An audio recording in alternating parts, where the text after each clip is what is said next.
Hello students, welcome to Rohit teaching point. देखिए, हमने आप लोगों से कहा था कि आपकी बोर्ड परीक्षा 2023 की हम आपको तैयारी करवाएंगे, जिसमें हाई स्कूल की मैथमेटिक्स और साइंस की और इंटरमीडिएट में फिजिक्स और मैथमेटिक्स की आपको तैयारी करने के लिए हमने कहा था। और इसमें कुछ वीडियो हमने अपलोड किए थे पहले, और अभी लगभग 15-20 दिनों से हमने कोई वीडियो अपलोड नहीं कर पाए, तो इसके लिए माफ़ी चाहते हैं। और आगे से अब जब तक परीक्षा नहीं हो जाती है और आप लोगों को परीक्षा अभी 2-3 महीने हैं करीब, और सुनने में आया है कि मार्च में परीक्षा होगी, और यह हो सकता है कुछ पहले भी हो जाए, लेकिन आप लोग निश्चिंत रहिए। और अब जो है कोई भी वीडियो का गैप इसमें नहीं होगा और पर डे आपको वीडियो मिलेंगे, तो आप लोग जो है हमारे चैनल से लगातार जुड़े रहिए। और इसमें हमने एक सीरीज ये शुरू की थी कि हर चैप्टर के जो इम्पॉर्टेंट क्वेश्चन हैं वो आप लोगों को बता दिए जाएं, और उसी बीच में हम जो कॉन्सेप्ट हैं वो भी बताते चलते हैं कि ऐसा नहीं है केवल क्वेश्चन ही करवा देते हैं, केवल आपको क्वेश्चन कोई रटना नहीं है, आपको जो है पहले समझ लीजिएगा, उसके कॉन्सेप्ट जो हैं वो भी बताए जा रहे हैं, और उसके बाद में जब जो है क्वेश्चन करवाते हैं। तो आज इस वीडियो के माध्यम से हम आप लोगों को जो हाई स्कूल की मैथमेटिक्स की जो है एक तरीके से शुरुआत से कर रहे हैं। और इससे पहले हमने एक वीडियो अपलोड किया था, उसमें कुछ क्वेश्चन हमने करवाए थे, तो हमें लगा एक बार फिर से हम आपको जो है एक सीरीज़ शुरू करते हैं हाई स्कूल और इंटरमीडिएट की। हाई स्कूल में इसमें मैथ और साइंस के वीडियो जो है शुरू करेंगे इसमें, और इंटरमीडिएट में मैथ और फिजिक्स के वीडियो शुरू करेंगे। तो एक सीरीज़ से फिर से शुरू कर रहे हैं, तो आप लोग लगातार बने रहिए चैनल पर। और अगर कहीं पर कोई कॉन्सेप्ट अगर नहीं समझ में आ रहा है तो आप हमें कमेंट में पूछ सकते हैं। इसमें जो क्वेश्चंस करवाए जाएंगे वो बहुत ही परीक्षा के लिए इम्पॉर्टेंट होंगे, और आप लोग उनको ज़रूर तैयार कर लीजिए। बाकी जो अपनी आप तैयारी कर रहे हैं वो आप करते रहिए, और इससे अगर आपका जो है 10-20 नंबर भी अगर आप बढ़ते हैं तो ये भी आपके लिए बहुत फ़ायदे की बात होगी। और बोर्ड परीक्षा आप जानते हैं कि एक नंबर का बहुत महत्व होता है, ठीक है। आगे आप जो है हाई स्कूल इंटर के बाद जब आप किसी कंपटीशन की तैयारी करते हैं तो एक नंबर का बहुत महत्व होता है। जहाँ मेरिट्स लगती है वहाँ तो जो है बहुत ही ज़्यादा इसका रोल हो जाता है। तो हर क्वेश्चन इंपॉर्टेंट है। कोई भी टॉपिक जो आप पढ़ रहे हैं, हो सकता है कि हमसे जो है आप पहले ही आपका कॉन्सेप्ट क्लियर कर चुके हैं आप, या क्वेश्चन आप लगा रहे हैं, फिर भी आप जो है इसे देखिए, हो सकता है आपको और अच्छी तरीके से समझ में आए, ठीक है। और अगर कोई कमी रह जाती है तो आप हमें बताइएगा। तो आज हम हाई स्कूल की जो मैथमेटिक्स का पहला चैप्टर है वास्तविक संख्याएं यानी रियल नंबर्स, तो उससे हम कुछ क्वेश्चंस लेकर आए हैं आपके लिए। और ये बहुत ही अच्छे क्वेश्चन हैं और बोर्ड परीक्षा में अक्सर पूछे जाते हैं। बच्चे थोड़ा कन्फ्यूज रहते हैं, तो जो है आज कन्फ्यूजन हम आपका ज़रूर दूर करेंगे। तो पहला बहुत ही अच्छा क्वेश्चन जो आता है बोर्ड एग्जाम में, वो एक क्वेश्चन आता है कि कौन सी संख्या परिमेय संख्या है, अपरिमेय संख्या, इस टाइप से क्वेश्चन आते हैं। तो उसमें एक क्वेश्चन आता है कि सिद्ध कीजिएगी, ये क्वेश्चन है, ये क्वेश्चन कई बार एग्जाम में पूछा जा चुका है कि सिद्ध कीजिए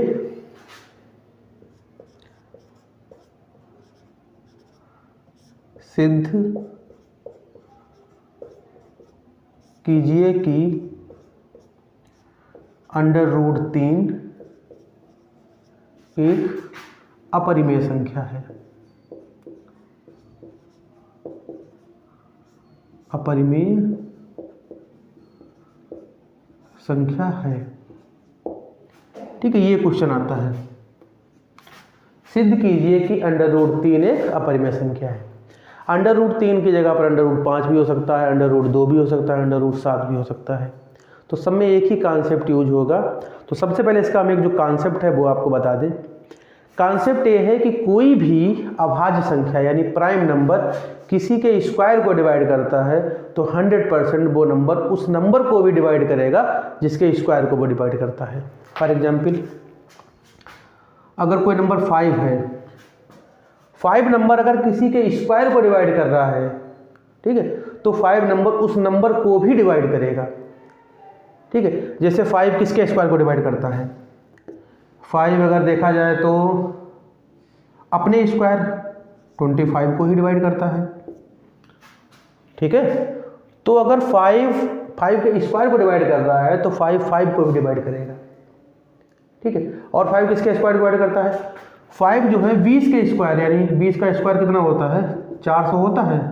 तो देखिए 5 400 को डिवाइड कर रहा है, तो 100% 5 20 को भी डिवाइड करेगा, ठीक है। तो ये कॉन्सेप्ट इसमें यूज होता है कि कोई भी प्राइम नंबर अगर किसी के स्क्वायर को डिवाइड कर रहा है तो वो प्राइम नंबर उस नंबर को भी डिवाइड करेगा जिसका वो स्क्वायर डिवाइड करता है, ठीक है।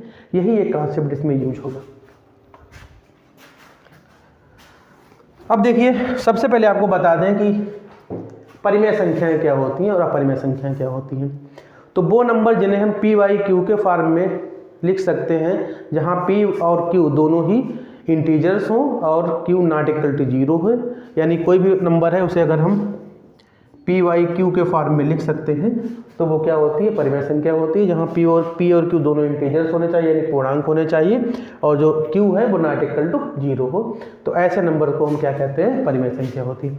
परिमेय अपरिमेय और जो भी जितने भी प्रकार के नंबर्स होते हैं इस पर हमने एक वीडियो अपलोड कर दिया है पहले ही, वास्तविक संख्याओं के नाम से, आप उसको देख लीजिएगा, सारे डाउट क्लियर हो जाएंगे, ठीक है। तो इसमें इस क्वेश्चन में पूछा गया है कि भाई सिद्ध कीजिए कि √3 एक अपरिमेय संख्या है।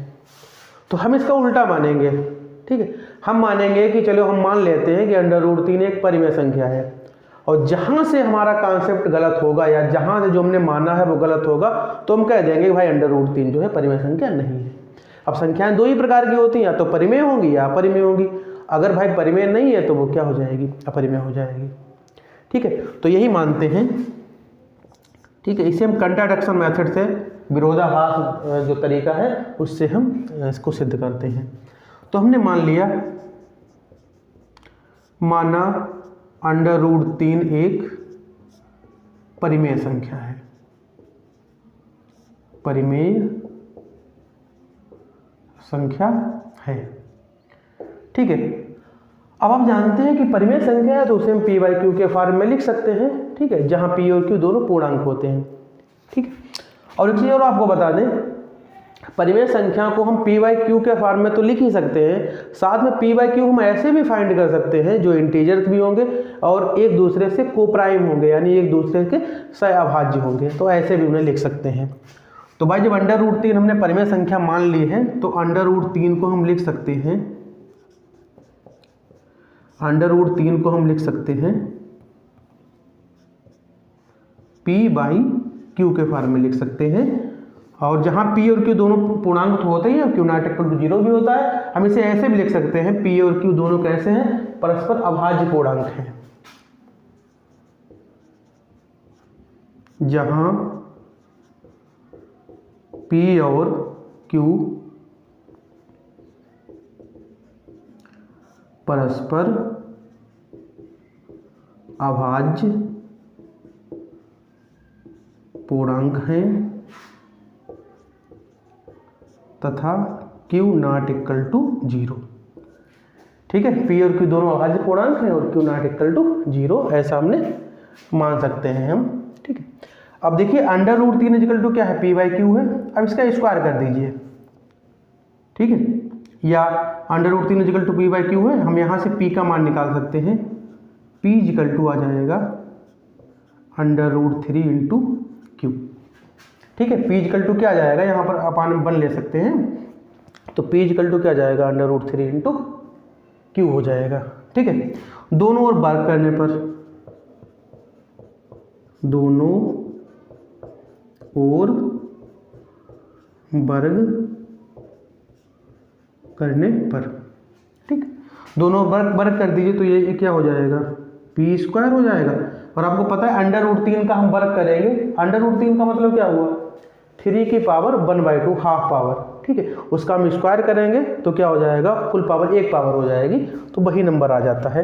तो √3 का स्क्वायर क्या हो जाएगा? 3, और ये हो जाएगा Q²,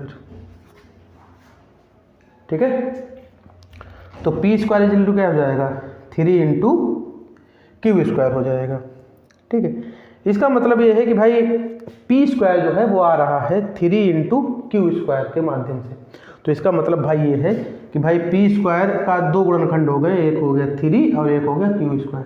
तो इसका मतलब है कि P² जो है वो 3 से डिवाइड हो जाएगा। तो देखिए क्या हो जाएगा? P² 3 से विभाज्य है। अब देखिए ध्यान दीजिएगा, 3 कैसा नंबर है? 3 एक अभाज्य संख्या है, और कोई भी अभाज्य संख्या किसी के स्क्वायर को अगर डिवाइड करती है तो वो नंबर उसको भी डिवाइड करेगी। अब भाई पी स्क्वायर अगर 3 से विभाज्य है तो 100% क्या होगा? पी भी 3 से विभाज्य होगा, या विभाज्य है लिख सकते हो आप, ठीक है। 3 भी पी जो है 3 पी भी 3 से विभाज्य है। अब भाई कोई नंबर किसी से डिवाइड होता है, ठीक है, तो उसके मल्टीपल में कोई ना कोई इंटीजर हम लिख सकते हैं। तो इसको हम p को लिख सकते हैं, माना p = लिख सकते हैं 3m। कोई m कोई इंटीजर है, m क्या है? m पूर्णांक है, ठीक है। m क्या है? m एक पूर्णांक है, ठीक है। तो भाई कोई नंबर अगर किसी नंबर से डिवाइड होता है ना तो उसके मल्टीप्लाई में कोई ना कोई नंबर हम कोई ना कोई पूर्णांक आ जाता है। तो p = क्या हो जाएगा? 3m हो जाएगा, ठीक है। ये p का मान आप जो है इस समीकरण रख दीजिए, समीकरण नंबर 1 इसको मान लीजिए, ठीक है। तो p का मान आप यहाँ पर रख दीजिए। तो लिखिए p का मान समीकरण 1 में रखने पर, ठीक है। तो p का मान यहाँ पर रख दीजिए 3m, तो ये हो जाएगा 3m इसका स्क्वायर, और यहाँ क्या लिखा हुआ है? 3 × q²। तो देखिए 3 का स्क्वायर क्या हो जाएगा? 9, और m स्क्वायर यहाँ क्या हो जाएगा? 3 × q²। 3 से इसको डिवाइड कर दीजिए, ठीक है। 3 से इसको डिवाइड कर दीजिए तो 3 बन जा 3, 3 3 जा, तो यहाँ आ जाएंगे 3m² = यहाँ क्या बचेगा? q²। अब देखिए q² के 2 गुणनखंड हो गए, एक हो गया 3 और एक हो गया m²। m एक इंटीजर है तो उसका स्क्वायर भी इंटीजर होगा, और 3 तो इंटीजर है ही, तो इसका मतलब है कि q² जो है वो m² से भी डिवाइड है और 3 से भी डिवाइड है, ठीक है। इसका मतलब क्या हो गया? इसका मतलब यह हुआ कि q² 3 से विभाज्य है। अब फिर वही कॉन्सेप्ट, 3 कैसा है? अभाज्य संख्या है, और कोई भी अभाज्य संख्या किसी के स्क्वायर को डिवाइड करती है तो वो उस नंबर को भी डिवाइड करेगी। इसका मतलब है कि q भी 3 से विभाज्य है, ठीक है। यहाँ देखिए हमने यहाँ क्या हमने सिद्ध किया था कि p भी 3 से विभाज्य है, और यहाँ क्या आया? q भी 3 से विभाज्य है। इसका मतलब ये हुआ, अतः p और q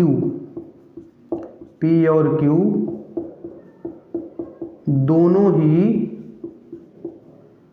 3 से विभाज्य हैं, दोनों ही 3 से विभाज्य। यहाँ पर 3 नंबर लिख ले, ठीक है। दोनों ही 3 से विभाज्य हैं।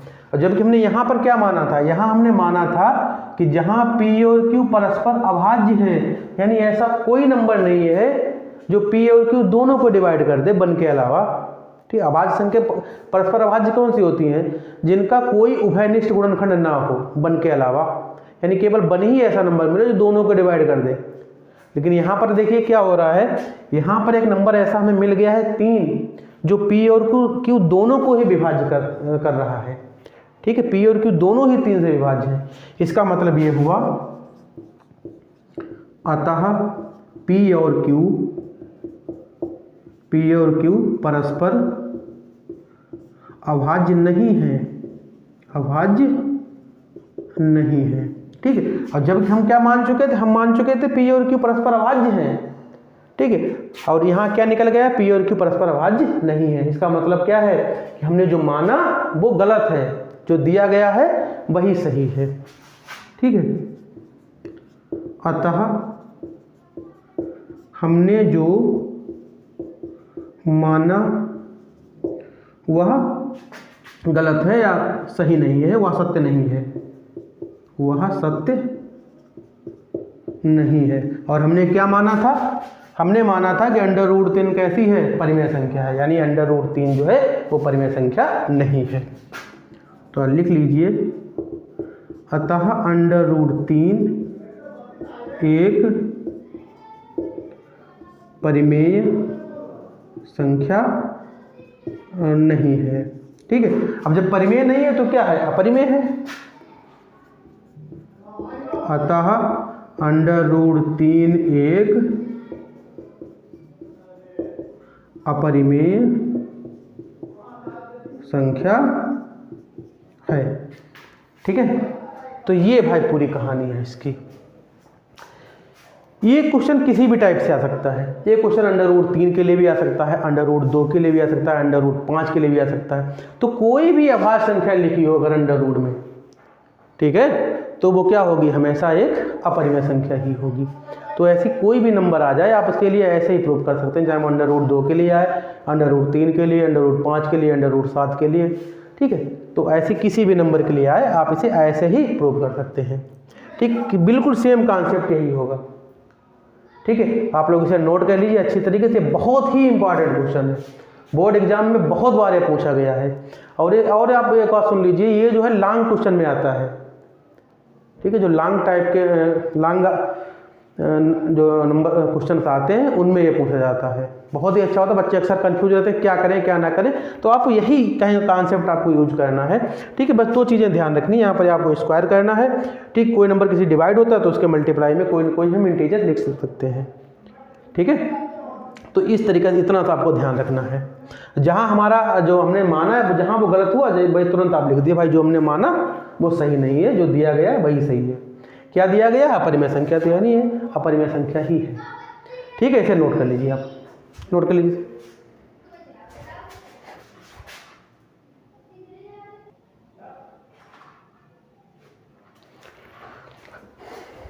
तो देखिए ये हमारा सेकेंड क्वेश्चन है और ये भी बहुत अच्छा क्वेश्चन है, 2019 में क्वेश्चन पूछा गया था।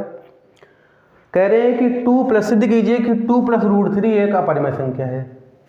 देखिए केवल 2 एक परिमेय संख्या है, लेकिन हमने √2 इसमें √3 जोड़ दिया।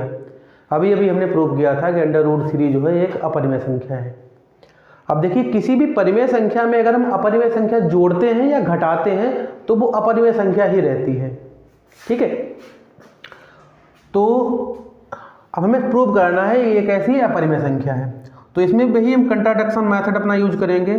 हम इसका उल्टा मान लेंगे, माना 2 + √3 एक परिमेय संख्या है, परिमेय संख्या है। जब भाई परिमेय संख्या है तो इसे हम आंसर हर के रूप में लिख सकते हैं, माना 2 + √3 = p/q। ठीक है, भाई p/q के फॉर्म में हम लिख सकते हैं। ठीक है, जहां p और q, जहां p और q, ठीक है, पूर्णांक हैं। p और q कैसे हैं, पूर्णांक हैं तथा q ≠ 0, यानी p और q दोनों पूर्णांक। यहाँ पर अभाज्य की हमें जरूरत नहीं पड़ेगी तो इसलिए हमने अभाज्य पूर्णांक नहीं लिया है।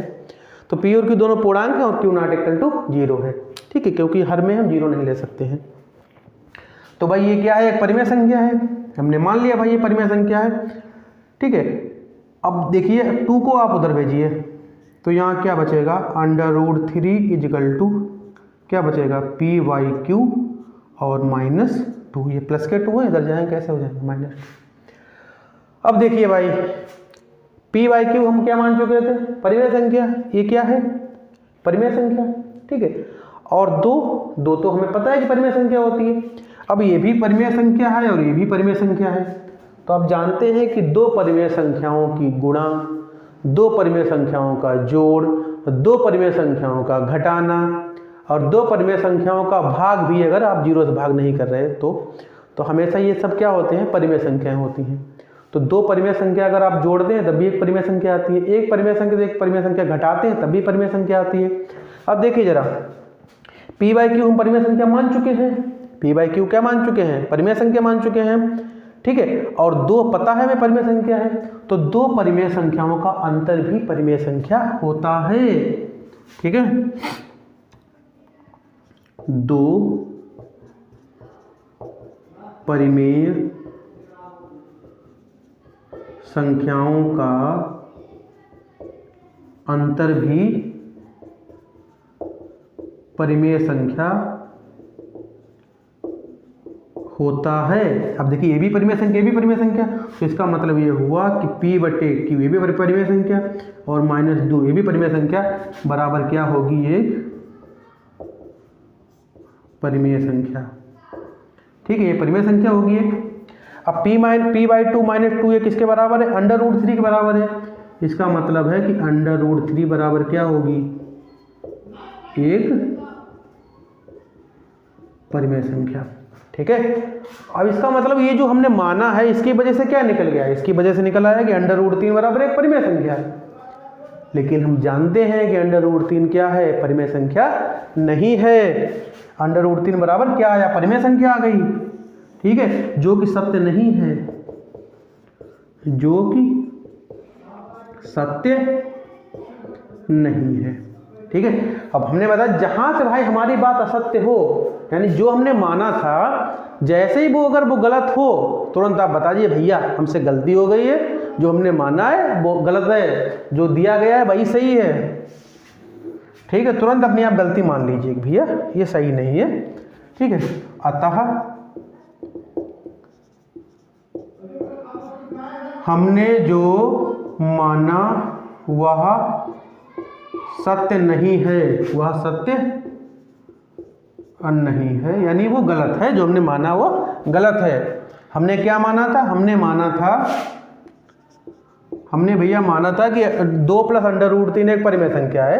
ठीक है, इसका मतलब हमने गलत माना है, यानी अतः 2 + √3 एक परिमेय संख्या नहीं है। ठीक है, हमने भाई माना था वो गलत हो गया, तो हम कह देंगे भैया नहीं है। अब भाई परिमेय नहीं है तो क्या है, अपरिमेय है। संख्याएं 2 ही प्रकार की होती हैं, अतः 2 + √3 एक कैसी है, अपरिमेय संख्या है। ठीक है, ऐसे यहां पर माइनस ले सकते थे आप, 2 - √3 होता या √3 - 2 होता, ऐसा कोई नंबर होता, तो उसमें हम क्या करते हैं, जैसे ये होता यहाँ पर ऐसे होता 2 - √3 बराबर होता। ठीक है, तो हम क्या करते, 2 को उधर भेज देते, 2 को उधर भेजिए तो क्या हो जाएगा, -√3 बराबर क्या हो जाएगा, P/Q और -2 हो जाते। ठीक है, माइनस को उधर भेज दीजिए तो ये वाला हो जाता माइनस का, ये वाला हो जाता प्लस का, तो इसे हम ऐसे लिख देते। ठीक है, इसे ऐसे लिख लो, माइनस का P/Q और +2। ये भी एक परिमेय संख्या, भाई P/Q परिमेय संख्या तो उसका माइनस भी परिमेय संख्या, ये भी परिमेय संख्या, तो इनका जोड़ भी परिमेय संख्या आना चाहिए, तब भी √3 बराबर आप परिमेय संख्या लिख लेते। ठीक है, या अगर ऐसे होता √3 पहले होता, -2 होता, तो क्या करते, -2 को उधर भेजते, कैसा हो जाता, प्लस का हो जाता। तो भाई देखिए ये भी परिमेय संख्या, ये भी परिमेय संख्या, इन दोनों का जोड़ भी एक परिमेय संख्या होगी। ठीक है, तो वहां पर हम कह देते कि भाई √3 बराबर परिमेय संख्या, तो वो भी हमारा कॉन्सेप्ट गलत हो जाता है। यहाँ पर √3 के अलावा और भी कोई नंबर हो सकता था, √5 हो सकता था, √7 हो सकता था, कुछ भी हो सकता था। ऐसे हो जाता 2 + √7 हो जाता, यहाँ होता 5 + √7 होता। ठीक है, या ऐसे होता, ऐसे भी हो सकता, जैसे ये होता 1/√2 होता, तो उसे भी क्या मान लेते हैं हम, P/Q मान लेते हैं। ठीक है, इसको आप रिवर्स कर दीजिए, इसको आप रिवर्स करिए। ठीक है, तो ये क्या हो जाएगा, √2 हो जाएगा, √2/1 क्या हो जाएगा, Q/P। एक परिमेय संख्या का रिवर्स भी परिमेय संख्या होता है, यानी उसका व्युत्क्रम भी परिमेय संख्या होती है, 0 को छोड़कर। ठीक है, तो भाई 0 तो है नहीं है, तो इसका रिवर्स भी परिमेय संख्या होगी। और इसका रिवर्स कितना हो जाएगा, √2। अब भाई √2 बराबर परिमेय संख्या आ जाएगी, जो कि सत्य नहीं है। तो इस टाइप का ऐसा कोई प्रश्न आए तो वो भी आप लगा सकते हैं। इसमें एक टाइप के और प्रश्न आते हैं। ठीक है, तो आप इसे नोट कर लीजिए, एक जो और टाइप बचा है वो भी आप देख लीजिए।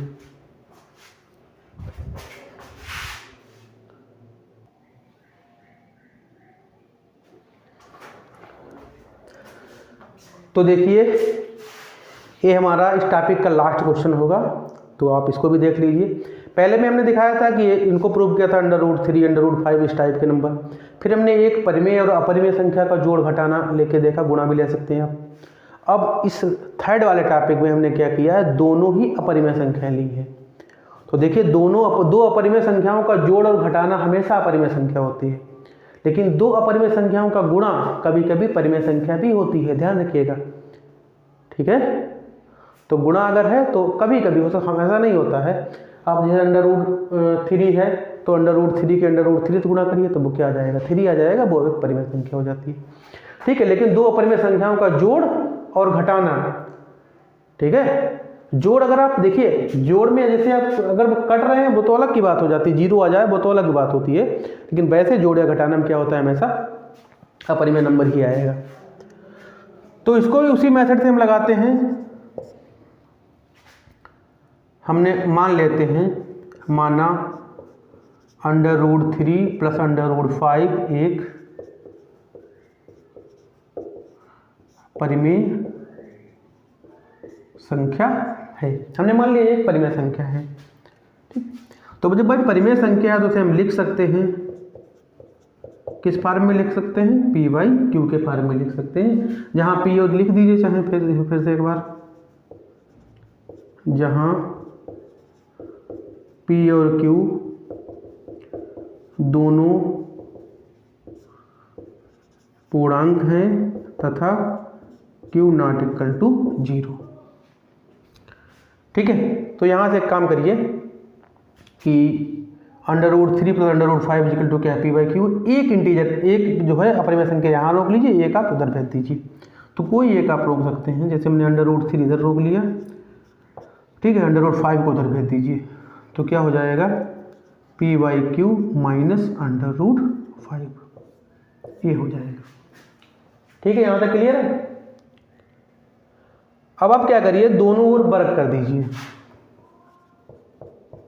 दोनों ओर वर्ग करने पर, ठीक है, वर्ग करिए। तो यहाँ तो भाई ये हो जाएगा √3 का स्क्वायर, और यहाँ क्या हो जाएगा, P/Q और माइनस √3 का स्क्वायर। तो देखिए √3 का स्क्वायर क्या हो जाएगा, 3 हो जाएगा, ठीक है। और यहाँ देखिए a माइनस बी का होल स्क्वायर लगा दीजिए, क्योंकि दो पद है ना, तो ये हो जाएगा पहले का स्क्वायर यानी P² / Q² प्लस √5 का स्क्वायर क्या हो जाएगा, 5, और माइनस 2 P/Q और √5, ये आ जाएगा नंबर, ठीक है, 2ab, ठीक है। तो देखिए ये नंबर अलग करिए, ये अलग करिए, देखिए ये माइनस का नंबर है, ठीक है, ये माइनस का है, आप इसको इधर बुला लीजिए। तो देखिए इधर ये माइनस का है, इसको आप इधर लाइए, तो देखिए 3 यहाँ पहले से मौजूद था, प्लस ये क्या हो जाएगा, 2P/Q √5 इजिकल टू, यहाँ क्या बचेगा, यहाँ बचेगा P² / Q² और प्लस 5, ठीक है। अब यहाँ से केवल हम √5 रोके कि बाकी सब आप उधर भेजिए। तो देखिए यहाँ 2P/Q into √5, 2P/Q into √5 is equal to, यहाँ क्या बचेगा, यहाँ बचेगा P² प्लस Q² और प्लस 5, और 3 प्लस के हैं ना, इसको उधर भेज दीजिए, तो ये हो जाएगा -3, ठीक है। तो ये है 2P/Q इंटू √5 इजिकल टू, ये क्या हो जाएगा, यहाँ पर देख लीजिए क्या हो जाएगा, 5 से 3 जाएंगे 2 बचेंगे ना यहाँ, तो P² / Q² और प्लस 2 आएगी। ये त्रिशी गुणा कर लीजिए, तो क्या हो जाएगा, P² प्लस 2Q² अपान Q², ठीक है। देखिए एक Q से ये Q कैंसिल हो, भाई यहाँ Q है और यहाँ कितना Q² है, तो एक Q से ये क्यू कैंसिल हो जाएगा, तो ऊपर क्या बचेगा 2p अंडर रूट 5, ठीक है, इजिकल टू यहाँ क्या हो जाएगा p square plus 2q square और अपान में क्या बचेगा q बचेगा, ठीक है। अब यहाँ पर केवल हमें अंडर रूट 5 रोकना है, तो ये 2p गुणा में इसको उधर भेज दीजिए तो ये बटे में आ जाएंगे यहाँ, तो अंडर रूट 5 इजिकल टू क्या आ जाएगा p square plus 2q square upon यहाँ बचेगा 2p और ये q, ये नंबर आया है। अब जरा इस नंबर को भाई गौर से देखिए, इस नंबर में क्या क्या दिया गया है। इस नंबर में दिया है p square plus 2q square upon 2pq। अब देखिए p और q हमने क्या माने हैं, p और q माने हैं हमने पूर्णांक, और जिसमें q नॉट इक्वल टू 0 है, तो भाई q 0 नहीं है, ठीक। अब देखिए